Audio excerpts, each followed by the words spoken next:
Hi friends, நீங்கள் gold process soap ready பண்ணும்போது அந்த சோப் போர் பண்ணி 2 days கழிச்சு அன்மோல்டு பண்ணும்போது அந்த சோப்புக்கு மேலே பார்த்தீங்கன்னா ஒயிட் கலர் லேயர் மாதிரி ஃபார்ம் ஆயிருக்கும்.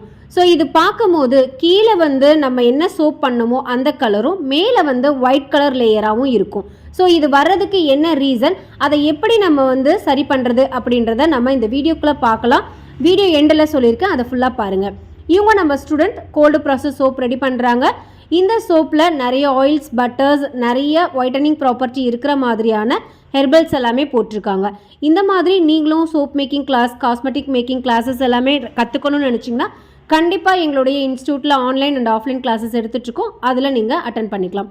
இப்போது நம்ம வீடியோவில் பார்க்கலாம். ஸோ ஒயிட் கலர் காஸ் வருது அப்படின்னா அதுக்கு ரீசன், அதுக்கு மேலே சோடா ஆஷ் அப்படின்ற ஒரு லேயர் ஃபார்ம் ஆகுது. ஸோ சோடா ஆஷ் வராமல் ப்ரிவென்ட் பண்ணுறதுக்கு அதுக்கு மேலே IPA சொல்யூஷன் ரப் பண்ணுங்கள், சரியாயிடும்.